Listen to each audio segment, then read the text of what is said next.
Good morning, Bill. Good morning, Bill. I found out something interesting. Whoa. All right. Coming in Right here off like the yeah, bat, let's go.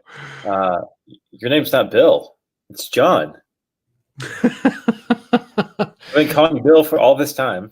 You mean we've been doing this every day for 9 months and it's had our names on the panels and we just didn't know what to call each other? I mean, reading's not really something that I want to do all the time. So, It's in the way of all the writing you do. yeah. I thought these were just like placards for fun. I didn't know. I thought your name was Bill. Sorry. How was your day yesterday? It was okay. We got the NDAs out for people to read the book, and so had some people sign those, and Melissa started sending it out. And I had this. So I've been a little fearful, maybe fearful. I need to think about that word. About looking over the book again since Melissa has gone through and done her thing, right? Because this is my word baby, right? You know, Yeah. so I didn't know how much of it was going to change, and so yesterday I was like, okay, I need to start working through this, right? And so I started reading it, and it's the most unique thing to see, like, my stuff, right, pass through this kind of like filter, right? Because she reorganized it and edited it, and I mean, it's amazing. So I'm reading this thing, and I'm like, oh man, like this is awesome. Like this guy knows what he's doing, like, you know. And as opposed to why would anybody read this? That's a good place to be on a book you've written. Yeah. So I'm not unhappy about it. I just thought it was interesting. that's good. That's good. Hey, morning, Mike. How are you? Good morning, Mike. I love this right here. An end to this year. So today, here's the beginning of the end, Mike. Welcome. Welcome to Revelations. I saw a thing yesterday that said if you put on The Office at 11:26 p.m., if you start the last the episode where Mike leaves, you know, at midnight when Netflix takes it off, you'll be at where Jenna Fisher hugs Michael, you know, when Pam hugs Michael, and it's like you're hugging The Office goodbye. You say that, we might actually have to do that. Like, Melissa is distraught. Melissa's distraught. Yeah. So what better way to get rid of 2020 with a big old Pam and Michael hug at the airport, sending it off. Bye-bye. Because I don't know about you, but I'm not paying for Peacock. I'd rather just go buy The Office on DVD just so I can replay it as much as I want. Yeah. You know, what's really interesting, they've done just good enough of a job that with all the streaming options, that it feels like work to walk over, grab the DVD, put it in the DVD player, hit that dusted button on my remote for like watch a movie, right? Because a couple of weeks ago, that's like turning the dial on a TV. What are we doing here? I know, it's crazy. But like the other day, Melissa's like, hey, and I don't remember what the movie was. Let's watch this. It's like, yeah, let's watch this. And so then I'm just like looking for it on Netflix and Hulu and, you know, our Plex, you know. And she goes, you know, we have it on DVD. And I'm like, I know, this is just easier. You have a subscription for PlayStation or Xbox or something where like you don't have to get up and put discs into your machine? Most of the stuff that I buy for gaming are digitals. So okay, so yeah, you do. Yeah, so they just live on the thing. But yeah, that is a thing, because the games that are hard disk, I don't play nearly as much as like the digital downloads and stuff, because they're way back here in the other room, you know. Yeah, and you get rid of that forever, that problem. Your PC now, it's all sitting there on your hard drive. Yes, absolutely it is. Absolutely. Chris Rivera, morning. Chris Rivera, morning. Yeah, Michelle, hey, good morning. She's got a new thumbnail for her Facebook. I think it's from her story, maybe. Oh, is I it? don't have to chase extraordinary moments to find happiness. It's right in front of me, and I'm paying attention, practicing gratitude. That's legit. I like that. Wow, isn't that nice? That is super nice. Yeah. So yesterday was an okay day. Some of it I can't talk about yet. Was Levi embarrassing again? Is that what happened?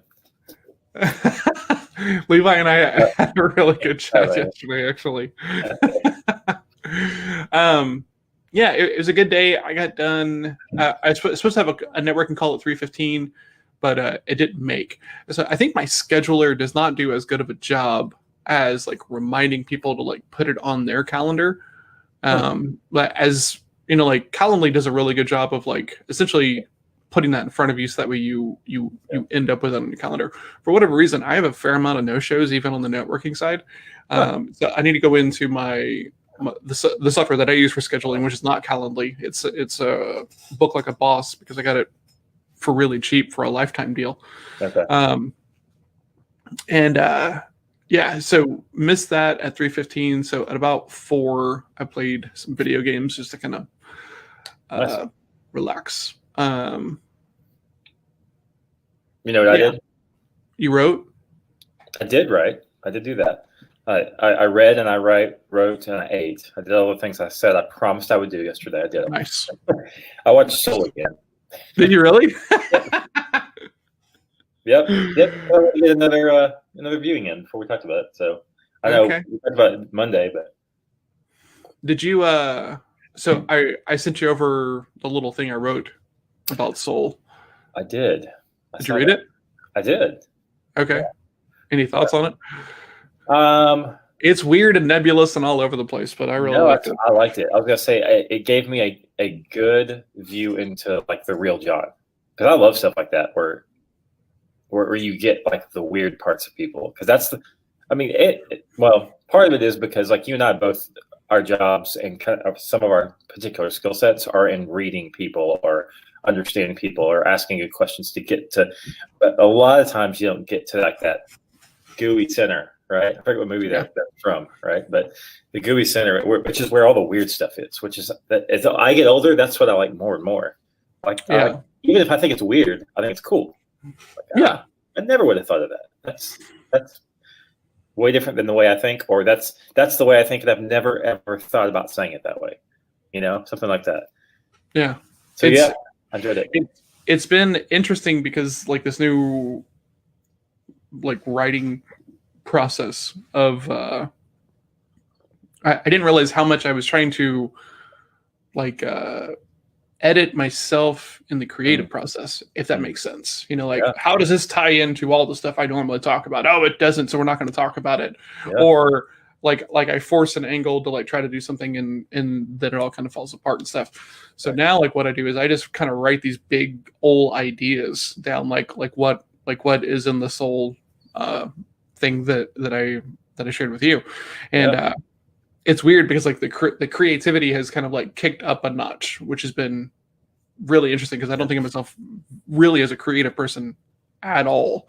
But like ideas have been percolating just because like I'm putting myself in a spot to where I'm just supposed to write this out. Like I'm not supposed to make it amazing and I'm not supposed to tie it to anything. This is just about getting the idea out of my head and then we can talk about if it fits and stuff. So yeah, and I've read a couple books now. Alan Gannett has one called The Creative Curve.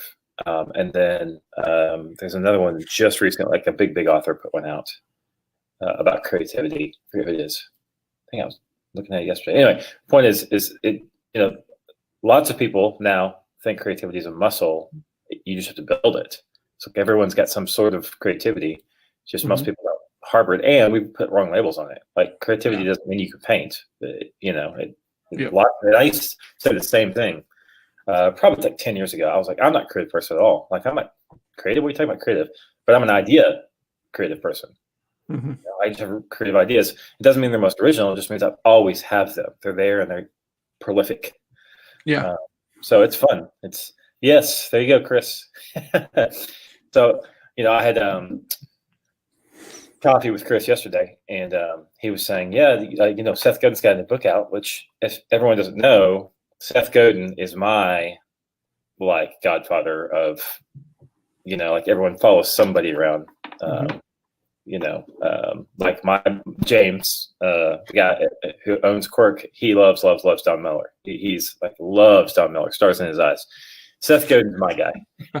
I just love the way he writes and the way he thinks. So, but that book he talks about creativity being a muscle.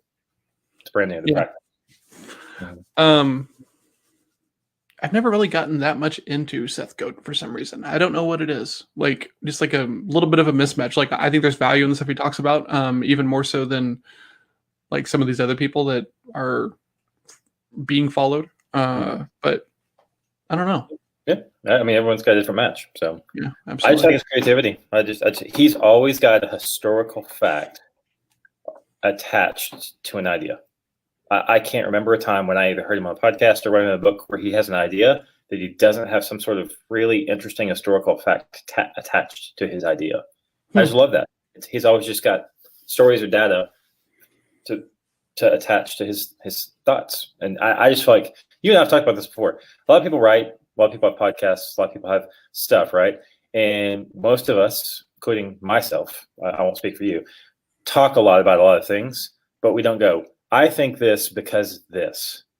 And here's the thing to prove my concept or my theory or most people just don't take the time and do the work to dig that stuff up and document it. And so it's refreshing, I think. That's probably part of it. Yeah, I can see that. Yeah. You said something in there that I had a question about, but I lost it. It might come back to me. What are you doing today? I just don't love Seth Godin because he's bald. That was not the question. Okay. But now that you guys have the same classes, like, there you go. So your camera's a little laggy. So my view, you went from like having the hat to not. There was no movement. It's just a jump clip to yeah. The line just comes down and snatches it off of your head and comes out of the way in one frame. Yeah, yes. That was awesome. So what are you working on today? Anything? More writing, more reading, more eating? That's it. Nice. Yeah. Let's see. Writing, something make an acronym out of that. Writing, eating, reading. WER, W-E-R. Writing, eating, reading. Through. Reading, eating, writing. Yeah. Yeah. Or Rora. Yeah. Question mark. And the question mark is what's left, because you can't do that all day. Yeah. Well, watch me. The question mark is there because sometimes things don't go according to plan. That's true. So Michelle asked when we're talking about soul. Was that Monday, right? We're going to talk about doing that on Monday. Yes. Yeah. I'm a big fan of like a week, right? So on Monday it'll be more than a week. So yeah, I'm excited to talk about it.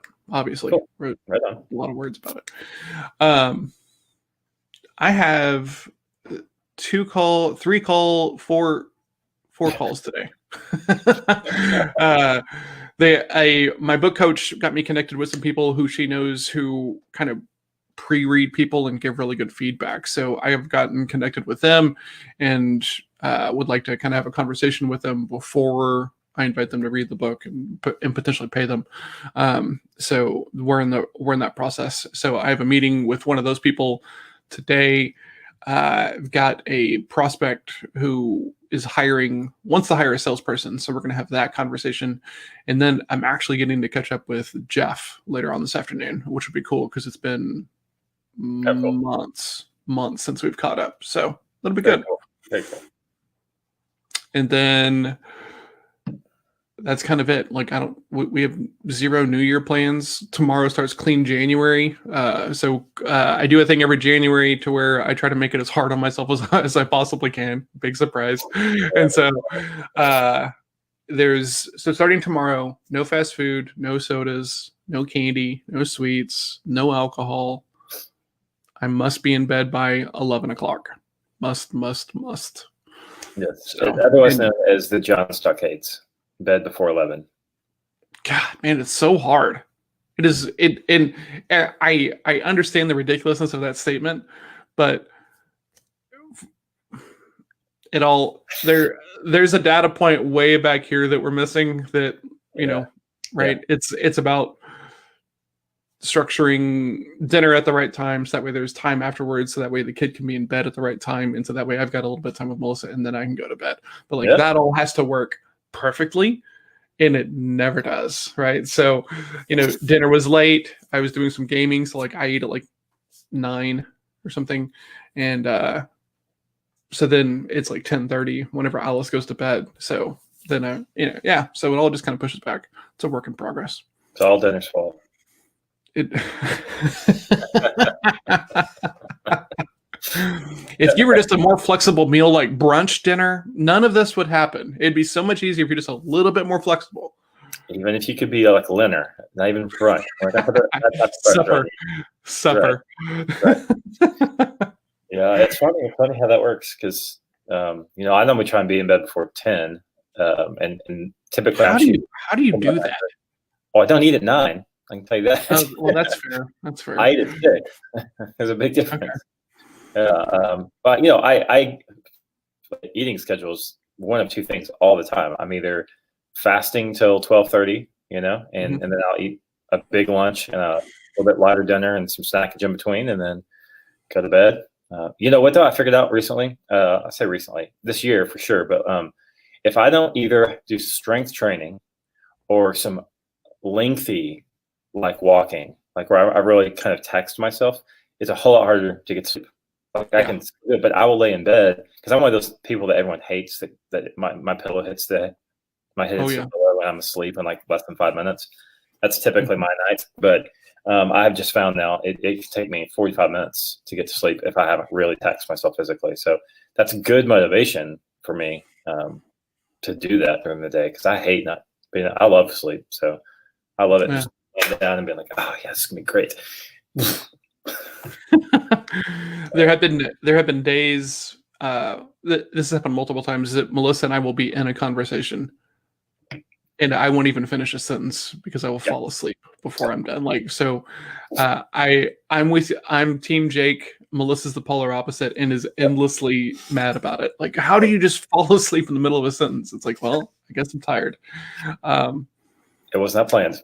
It was not planned. Yeah. That I do not have control over, and it. Oh, man, you're in bed before 10. Yeah, absolutely. That's I like 8 hours. I just like 8 hours. I just really, really like 8 hours. I like sleep a lot, right? I tell myself this all the time, but I obviously don't like it as much as Jake does because I'm never like.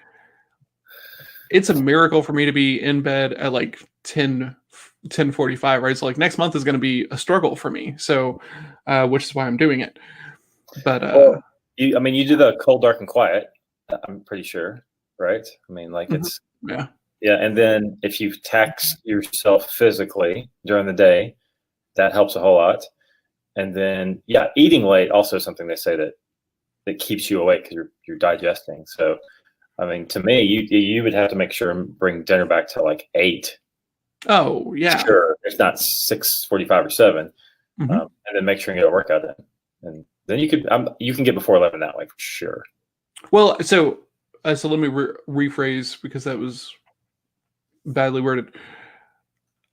Like I can't. I'm not okay with the idea that I go to bed, right? Like I could. I'd put this, right. Like I could lay down right now and sleep for 8 hours. I could lay down at 3 o'clock and sleep for 8 hours. Like that's never my problem. Okay. But it's the brain. It's always your brain. Yeah.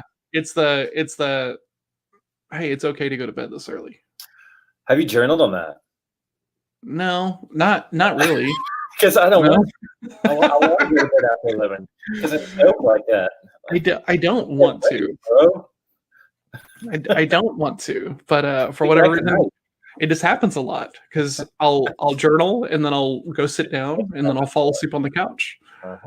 So yeah, I fell asleep on the couch last night. So and then I get up and I go to bed and sleep until I wake up. But it's a struggle. Doesn't bother me at all. Go to bed at 1:20 if you want. I'm glad that my bedtime is not affecting you, Jake. That's great. That falls in the don't try and control the uncontrollables category. Absolutely, it does. That's for sure. Yeah. Well, cool, man. Yeah, I guess that's kind of all we got. Yeah. So I'm gonna work out today. I'm gonna go to bed before 10, and I'm gonna. Man. And it's so funny, the dichotomy to see, though. That's why it's so funny, because you're like, gosh, man, no. I'm a fairly regimented dude in most aspects, but sleep is That's your one. A weird barrier for me for some reason. It is. Because all the things that help you be a high performer, I would literally put it in the top 3. I agree completely, right? And so when I was working with Jeff at the website thing, I was playing poker at night some nights, right? So like I would play until 2 or 3 in the morning and then get up at 7 and go to work and everything. And I was one of those. I'm like, oh yeah, I only need 6 hours of sleep. And then every like evening I'd be driving home and like falling asleep at stoplights and like I was genuinely like confused. I'm like man, why am I so tired? And then I started like making myself get 7 hours, and things started to like change and shift. So yeah, I don't know. Sleep's been a weird thing for me for some reason. Well, when you get serious, you'll journal about it. I know that much. That's true. Yeah. If it's not showing up in my journaling, it's not something that's like even on my radar. So no, not at all. Yeah. All right, man. Yeah. Well, Michelle, Mike, Chris, thank you guys for hanging out with us this morning. You guys are awesome. We appreciate it. Happy, I guess, New Year. We're allowed to like say that yet? Yeah. Happy New Year's Eve. Happy New Year's Eve. Okay, that's fair. Yeah, man. Let's go get our days. It doesn't feel like a Thursday because I don't have enough on my calendar, right? So yeah. So it's an odd Thursday. It feels weird. What'd you say? So I'm not putting any pressure on myself. It feels weird. It doesn't feel like a Thursday. Well, I'm still putting pressure on myself, but I just don't have as many meetings. So that's different, though. Yeah, that is a little bit different. Yeah, it's all right. Yeah. So, all right, guys. Thank you so much. We'll see y'all tomorrow. The first day of. Wait, are we going tomorrow? Yeah, let's go tomorrow. Yeah, let's spend the first day of 2021. First day of 2021. Start off right. Come in and be productive. Yeah. Yeah. Awesome. All right. Thank you, everybody. Bye. Cheers.